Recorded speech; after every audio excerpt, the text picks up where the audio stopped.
You're listening to Stretch Unscripted, the podcast where we stretch your mind, flex your curiosity, and keep it completely unscripted.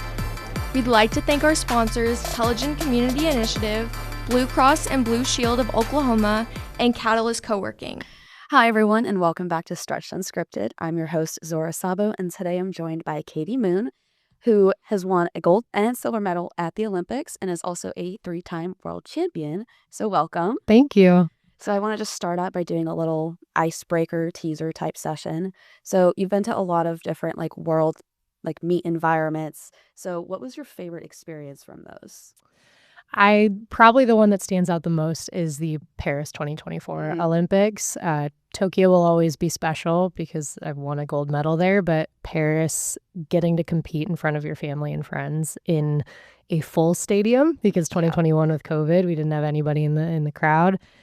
I just remember standing on the runway, hearing my best friend yell my name as I'm about to take a jump in the Olympics. Like nothing will ever beat that.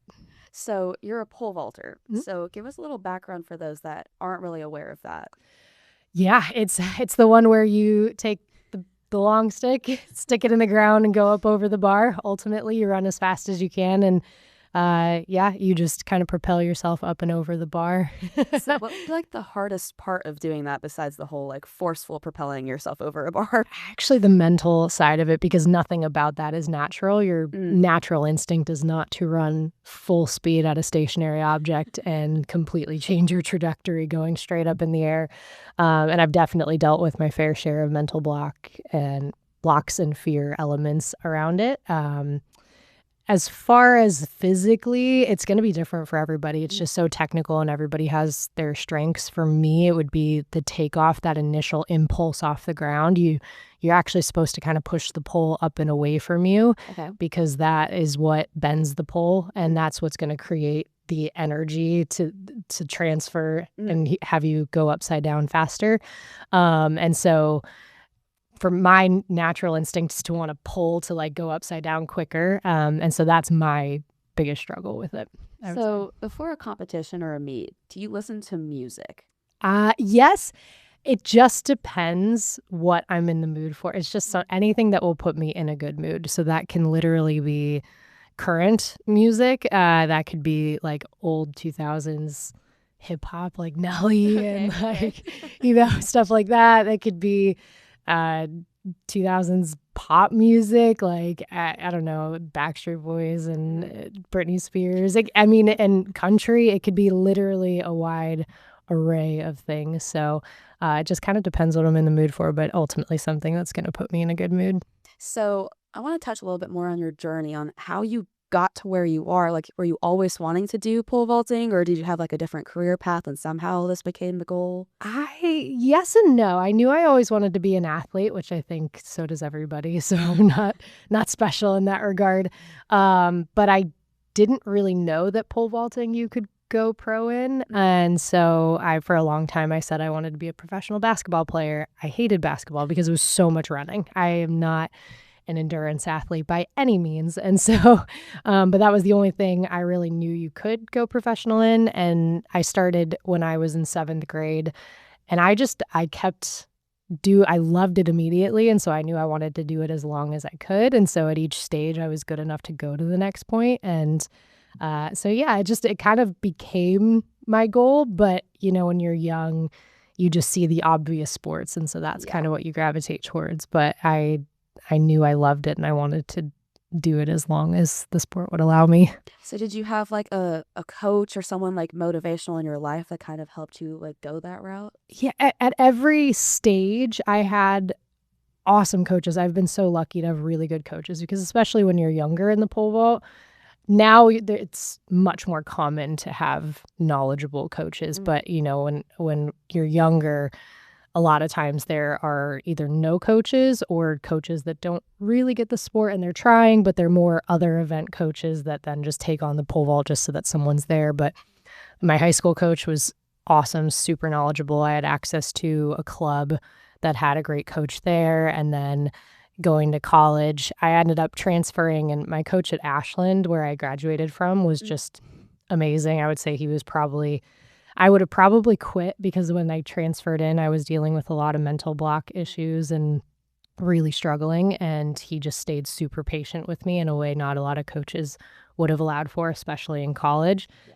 And so I mean, all my coaches have been great, but he is probably the one that kept me going. And then I worked with a professional coach for a couple years.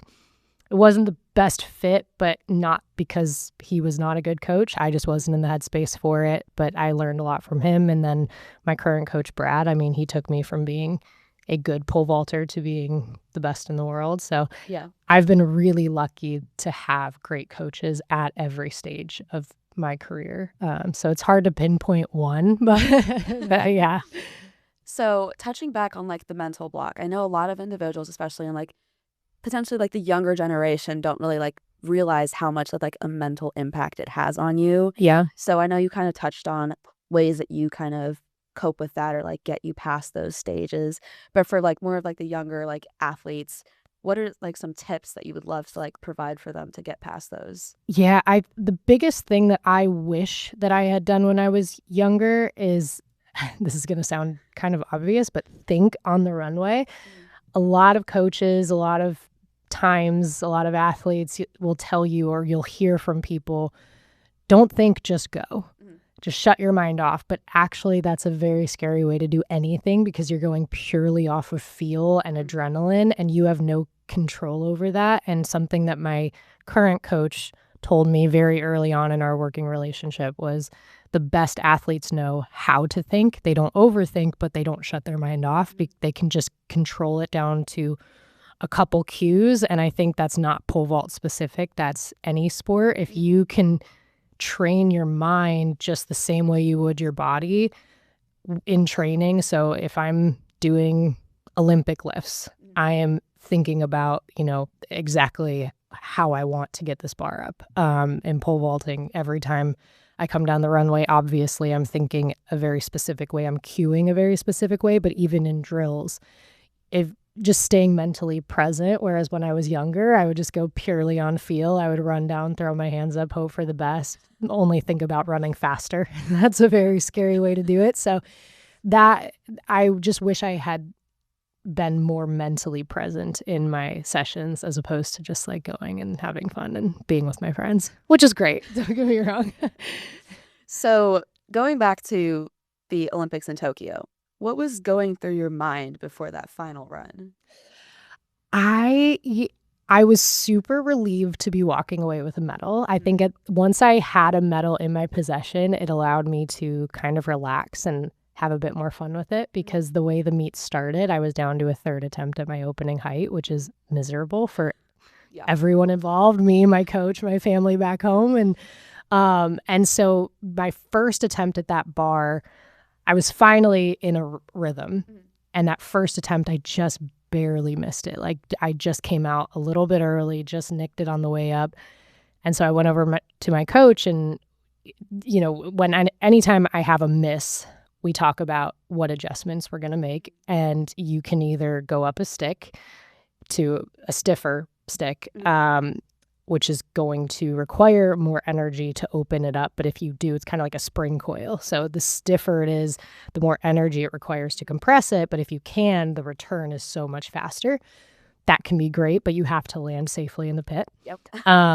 Or you can go up and grip. That can make it a little bit easier. Or I just said, or do we keep everything the same, but I just clean it up and make it a more technically sound jump? And he said, I think you just clean it up. So when I went back to the runway, I had it. Like when you do a jump, I knew exactly how I could make that better. So I just remember thinking like, I want it to be my turn right now, because I want to get on this runway as fast as I can to clean it up and make this the jump that I know it can be. And then when I started my run, I was running really well. And as soon as I took off the ground, I actually felt like I kind of messed it up. I got kind of lost in the air. Okay. And so then when I cleared it, I thought to myself, you've either taken a full jump under the bar or over the bar. That's how kind of lost I was with my spatial awareness. But I was over it. I think on some level I knew I was over it because at this point you're either hitting the bar or you are over it. And so part of my excitement was just that I didn't expect to clear that bar. But my coach, when I first started working with him, told us about when he cleared the American record. It was not a good jump by his standards. His pole drop got low. He got out of position. He was off balance, but he committed. And his whole point was saying, you just commit to every jump. Don't bail on jumps because it doesn't feel right. Make sure you swing and finish everything. And so that's what it felt like. It was a very full circle moment. So touching on like the bailing on jumps, I know each sport has their own version of like how an athlete can get injured. Sure. So I would like for you to speak on that level because I know some of the viewers that are watching are either going into exercise science or sports medicine. So just from like your perspective of like the injury that can like come with pole vaulting. Yeah, usually with pole vault, it's more overuse injuries rather than something acute. So yes, you see the videos of people poles breaking or landing back on the runway. Yes, that of course happens, but more often than not, it's actually a very safe sport as long as you have knowledgeable coaches, because coaches in theory, you're doing the same thing every time and you're landing safely in a pit if you have a coach that is knowledgeable and is not having you do things before you're ready to do them. Okay. Now, obviously, when you're younger, more of the crashes you see are young athletes, boys that have a lot of testosterone and are stronger and faster than they know what to do with and than they're ready for. But it's actually a lot safer than contact sports or even gymnastics where you're just landing differently kind of every time. If you're landing softly on the mat, it is pretty safe. I know how the videos look, but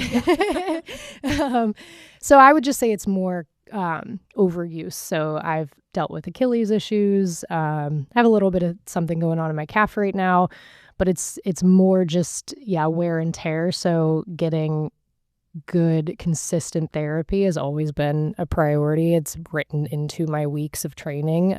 Getting massage, getting chiro. I'll do dry needling. But yeah, it's with what we do with how you're pushing yourself. You're always kind of flirting with that line of like, what's a little too much, what's not. But my training, we are big on, we'll go hard one day and then the next day will be easier or lighter. So I'm bike and stretch as opposed to pounding. So we're kind of alternating those hard and easy days, which make it not as taxing on the body every single day. Yeah. So again, you've been to 3 different world championships and you've won medals. Again, you went to the Olympics multiple times. So throughout all those times, how did it feel standing up on the podium and receiving a medal for all of your hard work and dedication? It's surreal. I cry every time I get up there because it's just, for me especially, I've dealt with a lot of doubt throughout my career. And again, the mental block issues really have me holding on to what is irrational, I guess. Nothing ever happened like a big crash or, getting injured where it makes sense that I should be as, stressed about it. But I think then getting to stand on that podium knowing, hey, you're good at this, like you can believe that you're good at this. So it's always pretty emotional and I don't take it for granted because I know how difficult this sport is. And I think it's a big testament to my coaching. Brad, he's my current coach, and, just staying in a system with him, getting a consistent block of years of training. I mean, it doesn't happen overnight. It doesn't happen in 1 year. It happens over years of working with someone, building trust and building strength and technique and all of that. So touching more on like a specific moment that has gone through with one of your championship moments. So back in 2023, when you were in Budapest, Hungary, you decided to share your gold medal with another athlete. And I know, especially from like the outside, like world view, that was like a huge like sportsmanship and opportunity from your side.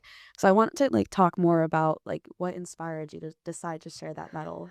Yeah, what's funny is when the Olympics the previous year, the male high jumpers did it, And I remember watching going, really? Like, why would they share? I didn't get it. I didn't hate them for it because some people really did.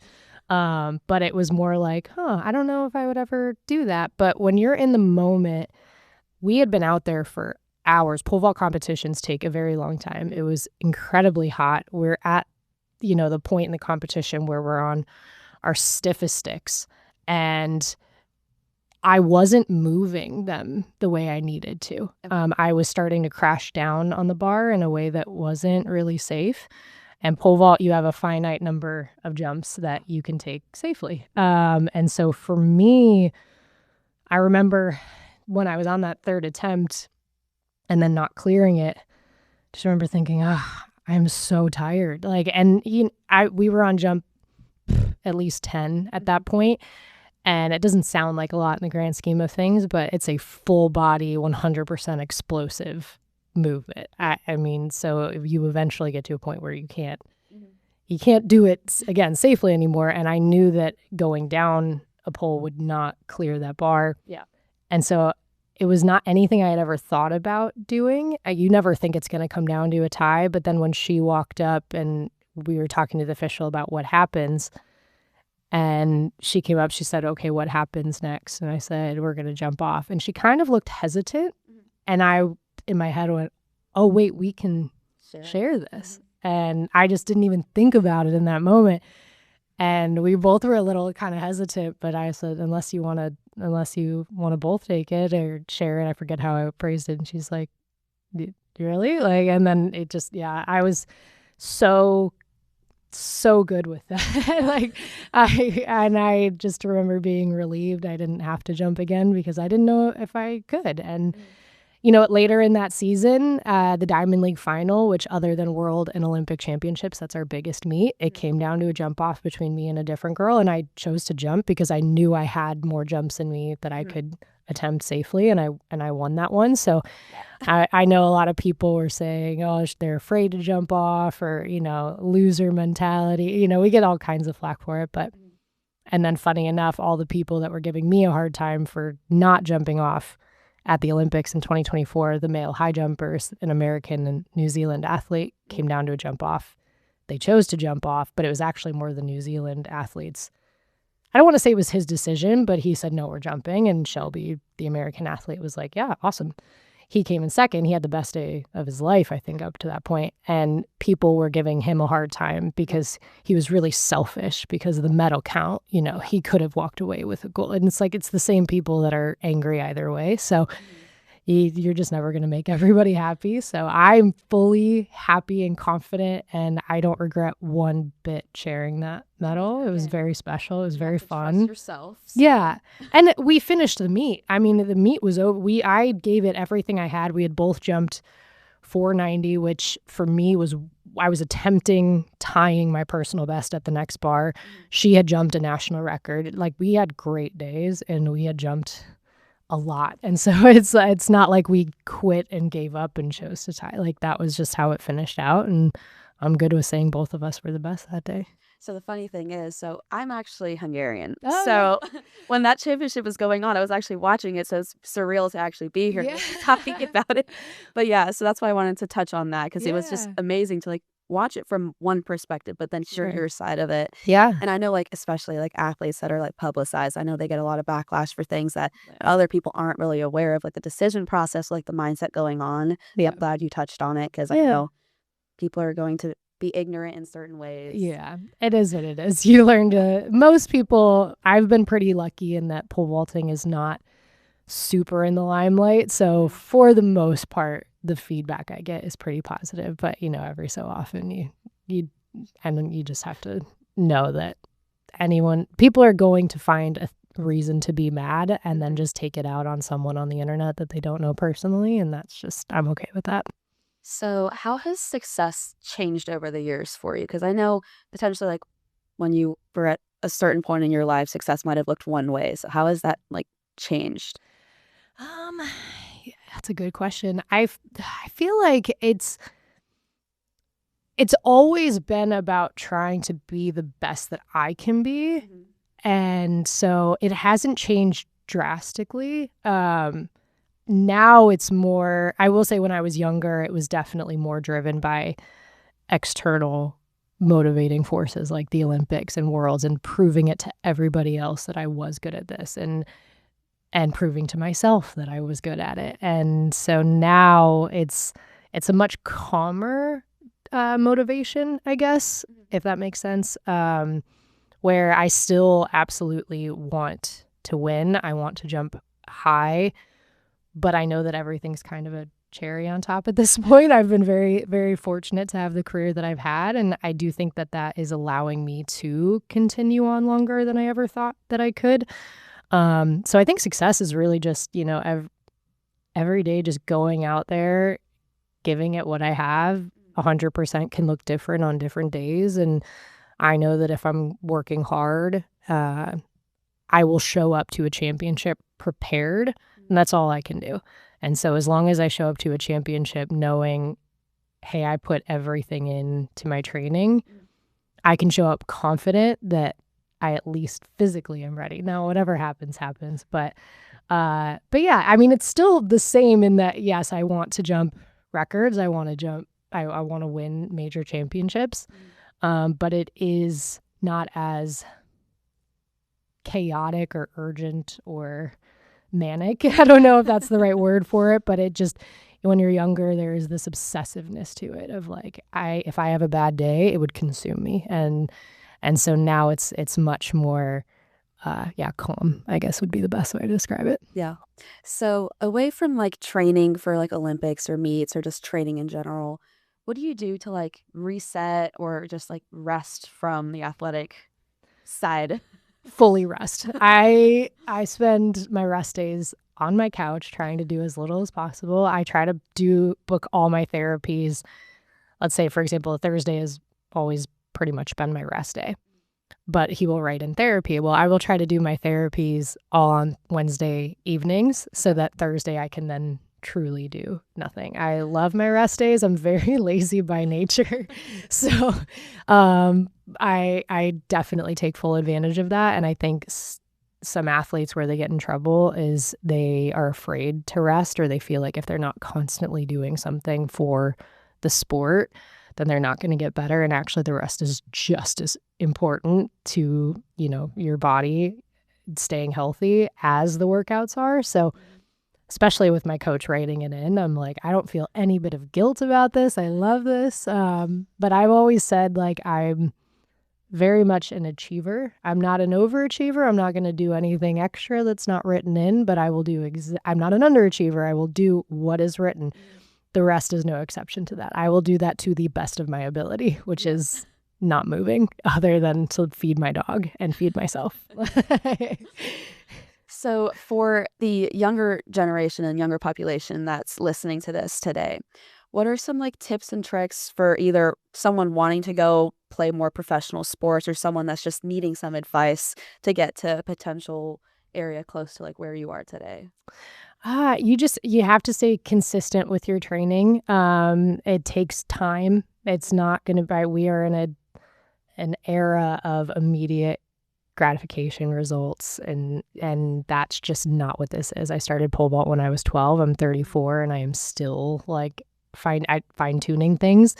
I didn't win Olympic gold till I was 30. So it takes time, it takes work, consistency in your training plan. Now, don't get me wrong. If you are working with a coach that you're like, this isn't it, change. I've done that. But don't change after a few months in a system and you're not seeing results, or a year. It takes time. It takes consistency.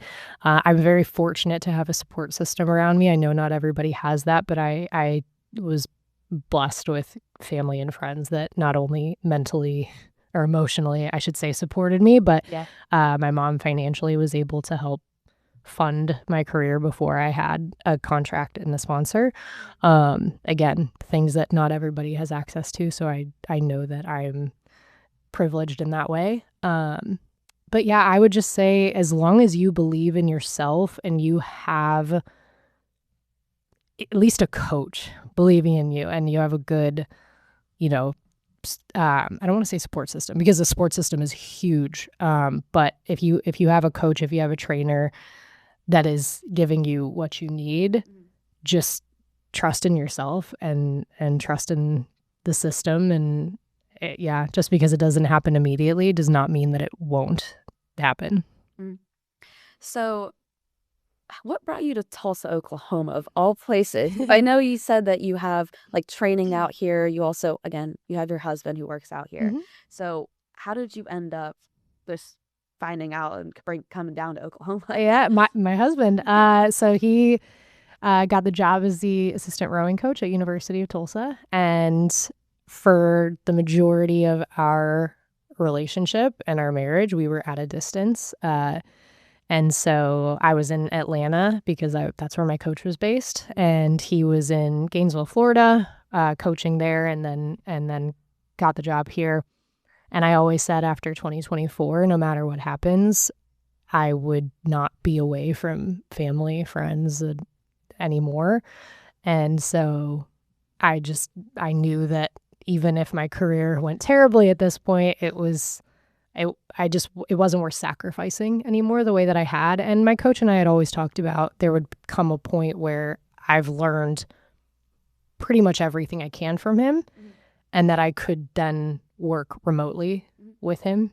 And so that's what I've been doing. After 2024 Olympic year, I moved here full time and was using that coach's training plan. And he and I still are very much working together. We're just doing it at a distance. I'll send him videos but for the most part, when you work with someone long enough, you know what they expect of you, and you know what to expect of yourself, and I'll go to the track and I might be alone, but I know how to push, and same with lifting.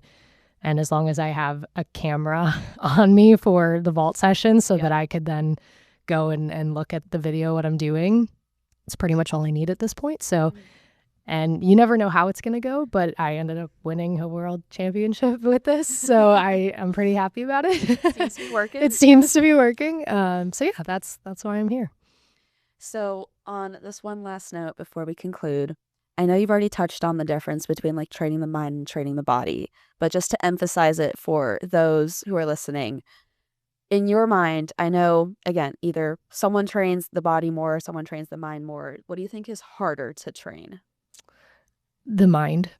I think for me, I am very quick to doubt myself, and it was like every day was climbing a mountain.